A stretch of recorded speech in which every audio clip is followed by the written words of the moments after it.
checking off the boxes. Are you black? Are you female? Are you gay? Or blah, blah, blah, blah, blah.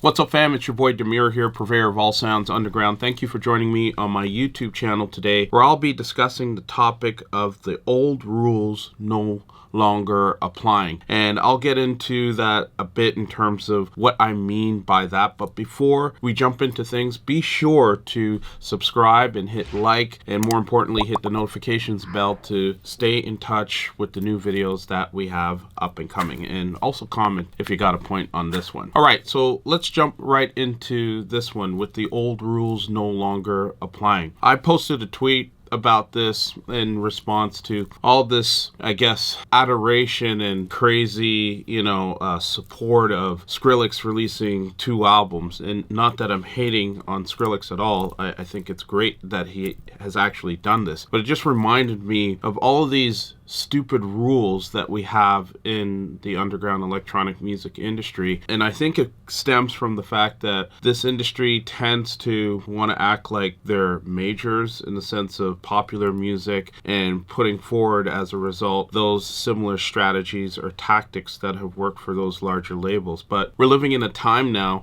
where none of that really matters. We produce content. We have people who will pay for the content and help you continuously monetize it. And I just want to put it forward that if you got content to give, great music to give, put it out. I've experienced managers telling me to slow down my content, PR people telling me to slow down my content because it's not a good look, or you're adding to the oversaturation.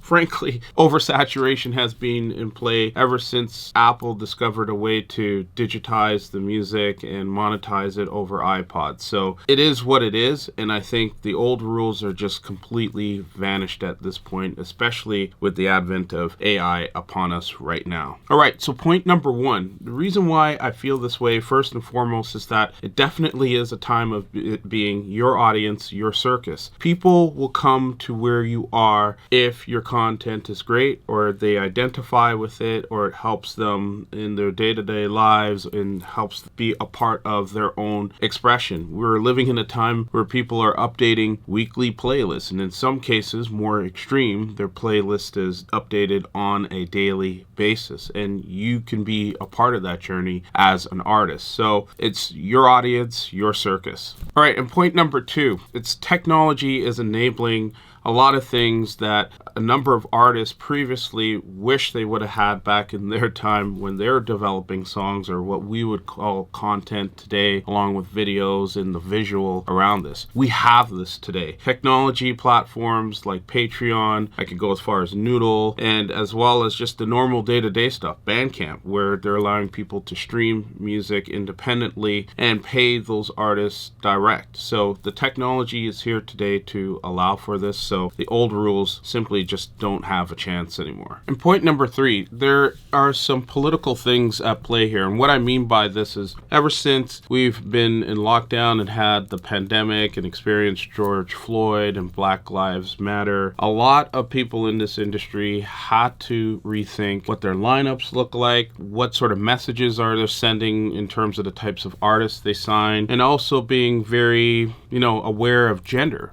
issues as well. So with that, although best intentions are there is a lot of what I call tokenism. And it's basically, checking off the boxes. Are you black? Are you female? Are you gay? Or blah, blah, blah, blah, blah. And there you have it. Let's put you on the bill and get you on your way. That is a very extreme example, but that thinking does exist and it's out there. And the reason why I'm raising this is just the fact that we have a lot of fake artists, people who say they're artists, but really they're they're just looking to fill a profile, and on top of that, then think about the music afterwards with the hiring of fake ghost producers, people who said they've done things when they haven't, or they might get a really good ghost producer and put a budget aside for that and push it forward as part of their total profile. I guess what I'm saying here is when we have all these politics at play, there is no reason for you to hold back good content that is yours, that you've created, that is honest music and honest artistry that comes from you that people can connect with. It just doesn't make sense to fall back on the old rule of you gotta space it out and wait 3 to 4 fucking years before you put out really great work. Like, fuck it.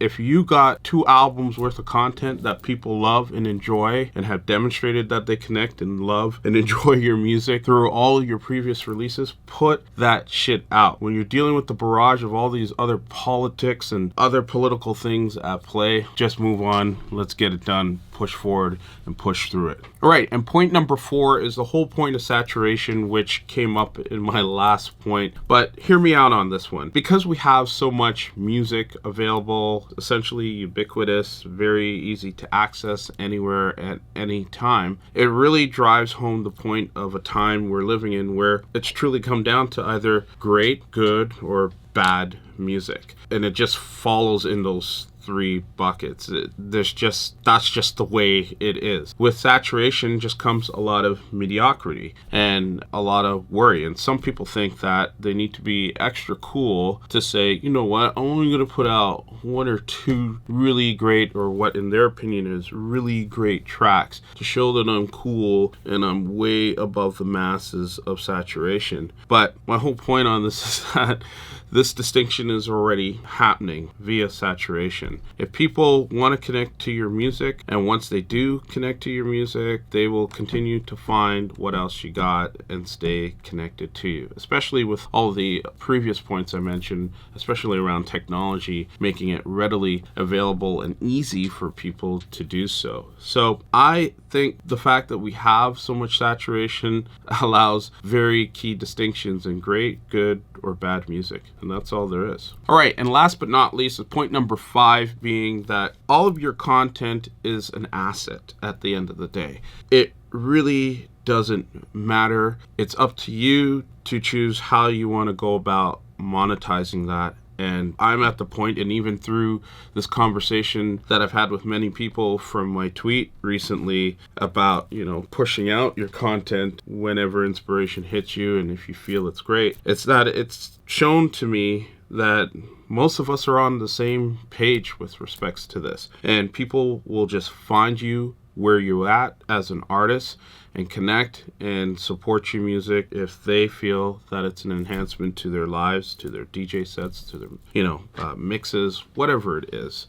Just put that out. Your content is an asset, and how you monetize it will be key. Why hold on to things just to give it to some label that's trying to act like a major label with really shitty terms? Now, don't get me wrong. Some underground labels have really good deals, and some of them are connected to major label distribution as well. And they have access to certain levels of marketing. But the deals that are there, and if you haven't seen my previous videos on the economics of the music industry, I encourage you to look at it. Most of the deals that I'm seeing are atrocious. They're in perpetuity. They want to have like anywhere at minimum 60% of the net sales and leaving you the balance with 30%, 20%, 10% of the sales in more extreme cases. And I just think that makes no sense. So basically anywhere between 2 and 5% of what I make goes to some of those labels, but there is a negotiation on those terms. I don't sign up for those terms, and I have no problem walking away from really bad deals that are structured like that. There's just no incentive when I know I can monetize my own content.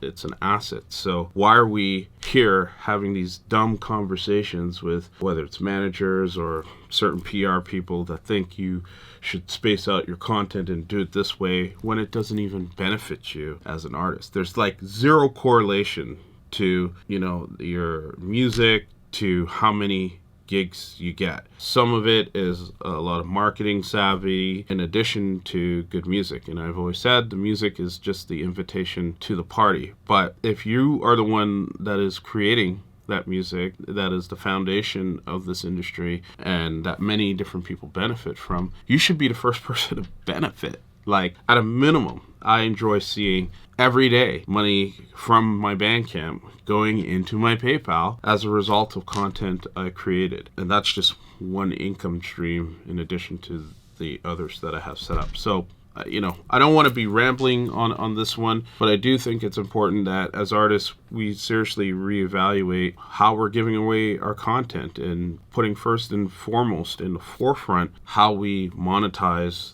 those assets, as opposed to giving it to certain labels with really awful and ridiculous terms that only benefit them. It's not like they can turn around and say, oh yeah, we're going to guarantee you X amount of gigs this year and, pay you a substantial advance.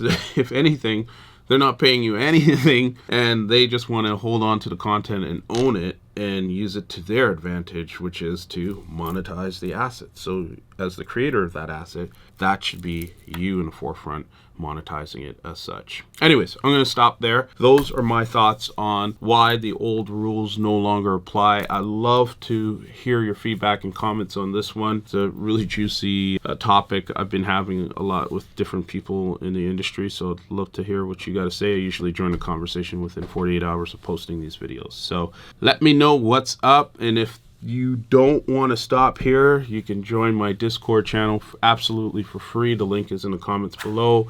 And if you're seeking some additional knowledge on production, etc., check out my Patreon as well as my Noodle page, and the links are below. Much love and respect to you. Peace.